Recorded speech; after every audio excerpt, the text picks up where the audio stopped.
Good afternoon, Rich Nass, Executive Vice President with Open Systems Media, leader of the Embedded franchise. I'm here in a suburb of Denver to award our Most Innovative Person of the Year award. That didn't really sound right, but to Kristin Russell, who is the Global President of Intelligent Systems, who happens to be with me. Hello, Kristin.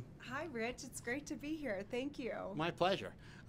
So for people who don't know you, you did a lot of work with the state of Colorado. Yeah. Okay, so the first thing that jumped out at me is, I mean, it's very impressive work, but how does that lead into working for a distributor? Yeah, so I was, as you mentioned, Secretary of Technology and CIO for the state of Colorado. And I think that the relevance for this position is that just like at the state, I am really passionate about how we can use technology to transform and change lives. And at the state, that was very apparent in terms of looking at modernization efforts, looking at cloud computing, IoT, but that's as relevant in the private sector world as well. And a lot of companies today are really struggling with how do they innovate and how do they create new technologies to be able to change the market, grow, save money, reduce risk. And so my role here is really to help lead that transformation from an enterprise and private sector perspective. Okay. Now, what you're seeing at the state level must be very different than what you see from customers today. I know there's a lot of companies that don't move very quickly, but the state, at least my state of New Jersey, moves really slow.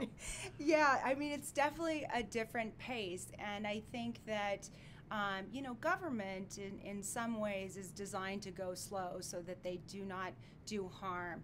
And but then, they go slow on purpose? Yeah, well, I shouldn't actually say they go slow on purpose. They go slow to make sure that they do no harm. Okay. And it's a very complex environment. I mean, you think about the state of Colorado, we had over 30,000 state employees, but we're serving, lots of constituents with various needs. If you think about state governments, it's almost every single industry within government. So you have transportation, you have agriculture, you have Department of Natural Resources. So the amount of IT systems and technology that have to support that is pretty phenomenal. The thing that I really liked about that opportunity to work for Governor Hickenlooper is that in some cases, state governments are so far behind from a technology standpoint, and there's been so many advances in technology that you actually can leapfrog a lot of where the private sector has had to kind of trudge through a lot of innovation and evolution of technology to get to where we're at today. And so state governments are able to almost be more innovative because they're able to leverage things like IoT that really wasn't, grand, central station or stage for several years. Right. Okay. So, as people heard, your title is Global President of Intelligent Systems. Yeah. Isn't every system an intelligent system? What defines an intelligent system? Yeah, for me, I think that when we look out into the world of technology and what's happening around technology is that everything is becoming connected. And this phenomena or era of the Internet of Things was the beginning of how we needed to look at embedding technologies into things so that we could derive insights. And so when I came on board at Arrow, what I found was this incredible business to help companies do that. And what I found is that there's companies that know maybe the hardware side of things, and there's companies that know the software side of things.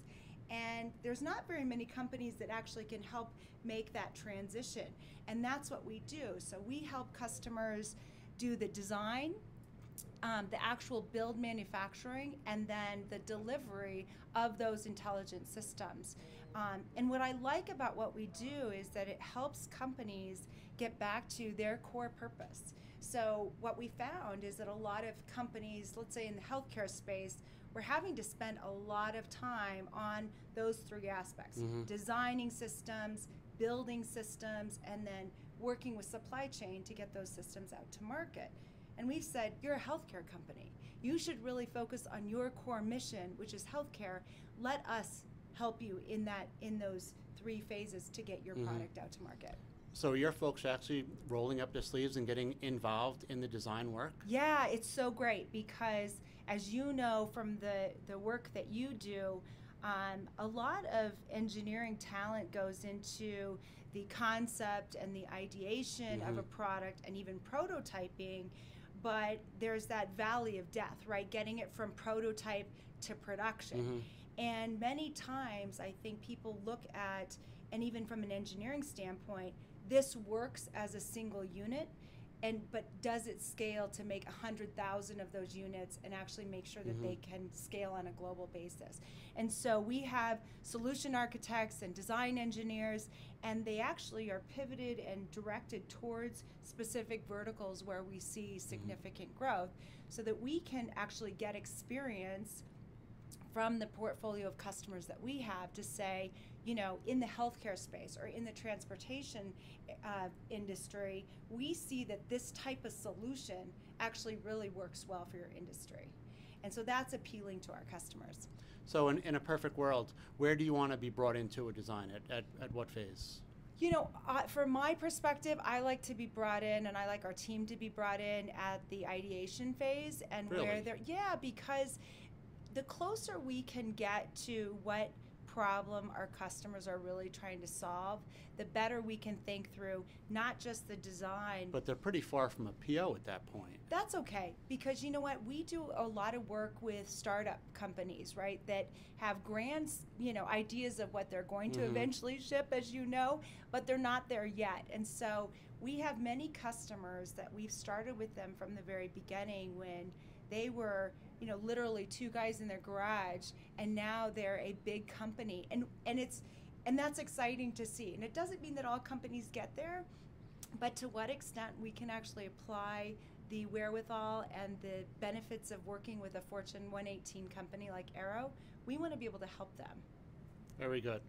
Well, again, I want to congratulate you on being the most innovative person, the first woman recipient of this award. Wonderful. Thank you so much. It's truly an honor to be acknowledged in this way. It means a great deal to me, and I know that I'm in wonderful company with not only the award recipients but the nominees as well. So thank you so much. Thank you.